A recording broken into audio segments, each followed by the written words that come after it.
Hello everyone, welcome back to my channel. আজকে আবারও তোমাদের জন্য নতুন একটা মেকআপ লুক নিয়ে চলে এসেছি। হিডামান্ডি সিরিজের প্রত্যেকটা মেকআপ লুক কিন্তু আমার খুব ভালো লেগেছে। তো আমি ভেবেই নিয়েছিলাম যে হিডামান্ডি মুভির যে কোনো একটা লুক আমি রিক্রিয়েট করব। জানি ভুল ত্রুটি কিছু তো অবশ্যই হবে, তো সেটা তোমরা একটু ম্যানেজ করে নিও। তো চলো দেখা যাক আজকের লুকটা কেমন। এখানে আমার স্কিনটা আমি ভালো করে ক্লিন করে নিয়ে স্কিন প্রিপারেশন কমপ্লিট করে মেকআপটা স্টার্ট করছি। ফার্স্টে এখানে আমি ময়শ্চারাইজারের জন্য অ্যালোভেরা জেল ইউজ করছি।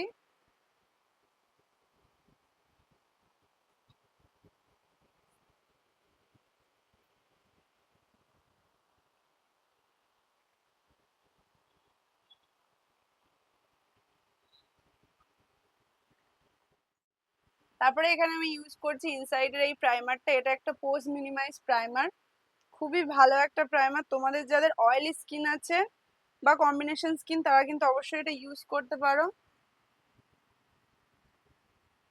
খুবই অল্প পরিমাণে কিন্তু এটা লাগে। এটা ইউজ করার পরে স্কিনটা পুরোপুরি স্মুথ হয়ে যায়, যাতে ফাউন্ডেশনটা খুব ইজিলি তোমরা তোমাদের স্কিনের সাথে ব্লেন্ড হয়ে যাবে।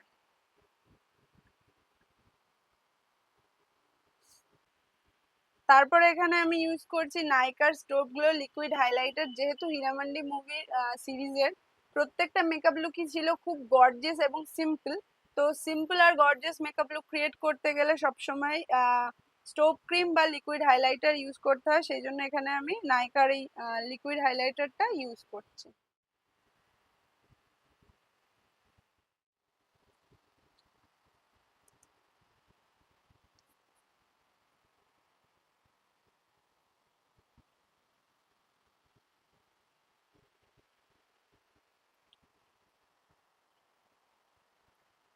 তো আমার ফুল ফেসে আমি স্টোভ লিকুইড হাইলাইটারটা ইউজ করে নিয়েছি, আর তোমরা দেখতেই পাচ্ছ ঠিক কতটা গ্লো করছে। এবার আমি ইউজ করবো ফাউন্ডেশন, আর ফাউন্ডেশনের জন্য এখানে আমি ক্রায়োলনের ফাউন্ডেশন ইউজ করছি। তোমরা যে কোনো ব্র্যান্ডের ইউজ করতে।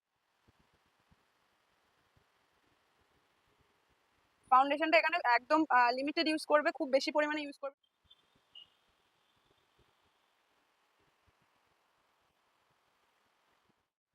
তো ফাউন্ডেশনের পরে আমি এখানে ইউজ করছি ক্রায়োলনের প্যালেট থেকেই কনসিলার। আমার শেড থেকে 2 শেড লাইট আমি ইউজ করছি।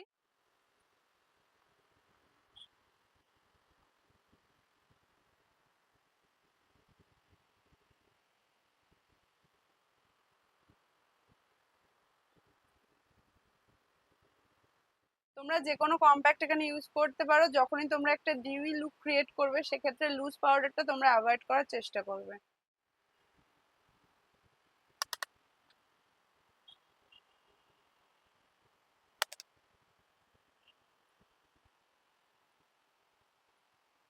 তো এখানে আমি পিটি অল সেটের এই আইশ্যাডো প্যালেট থেকে কন্টুরিং করব। কন্টুরিং করার জন্য এই কালারটা আমি ব্যবহার করছি।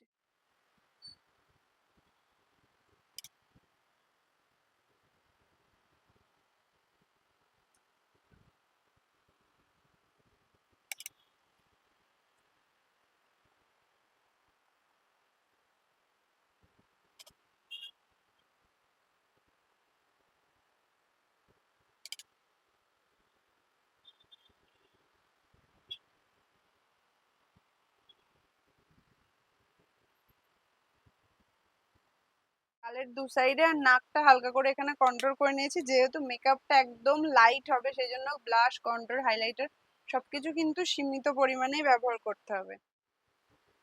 ব্লাশটা ফার্স্টে ব্রাশে ব্রাশে নিয়ে তারপরে হাতে অ্যাপ্লাই করে দেন ফেসে অ্যাপ্লাই করবে।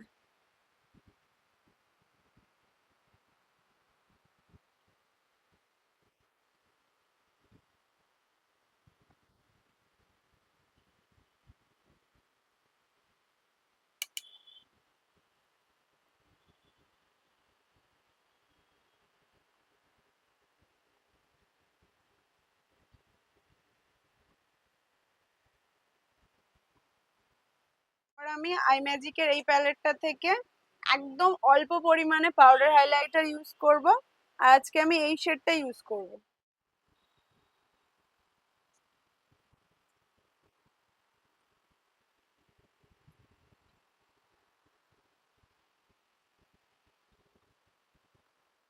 জন্য প্যাকের এই মাইক্রো ফিনিশ এই ফিক্সারটা ইউজ করছি। ফিক্সারটা কিন্তু ভীষণই ভালো আর লাইট ওয়েট, একদম ইউজ করার পরে মনেই হয় না যে ফেসে কোনো কিছু লিকুইড কিছু ইউজ করা হয়েছে। আর এটার কাজও কিন্তু ভীষণই ভালো, মেকআপটাকে কিন্তু খুব ভালোভাবে সেট করে দেয়। করার জন্য আমি পিটিওয়াসের এই প্যালেটটা ইউজ করছি আর এই কালারটা ইউজ করছি।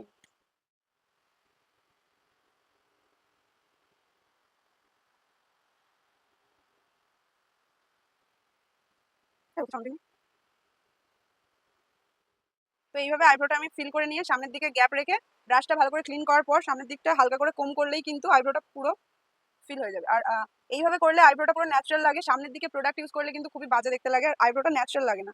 তো আইব্রোটা করার পর আইব্রোটা আমি কাটিং করব।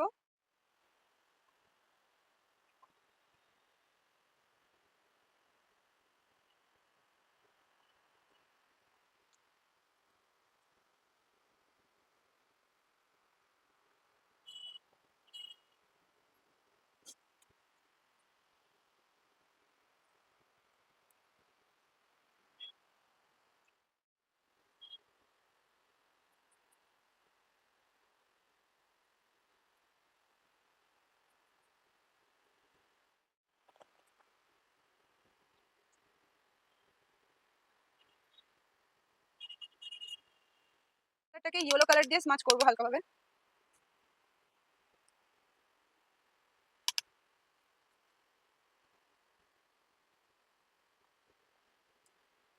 করার পর ইনার কর্নারে আমি একটা গোল্ডেন শিমারি ইউজ করব। তো এরপরে আবার আরো একটা ট্রানজাকশন কালার আমি আমার আইলিডের নিচে ইউজ করব, মানে ওয়াটার লাইনের নিচে।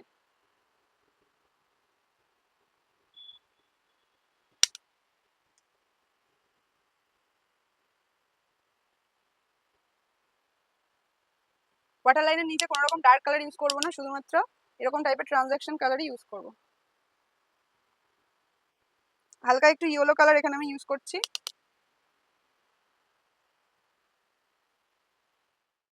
তো এরপর এখানে আমি কালার বারের এই কাজলটা ইউজ করছি। কাজলটা শুধুমাত্র ওয়াটার লাইনে ইউজ করব।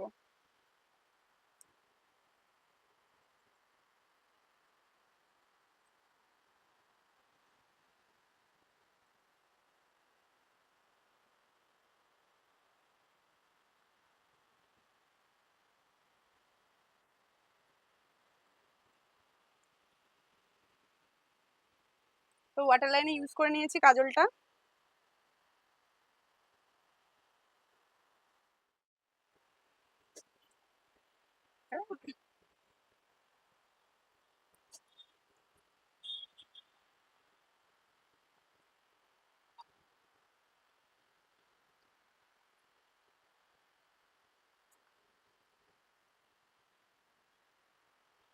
I makeup complete. এই সেম ভাবে আমি আরো একটা আই মেকআপ করে নেব। লিপস্টিকটা দুটো মিশিয়ে আমি একটা শেড ক্রিয়েট করে অ্যাপ্লাই করব।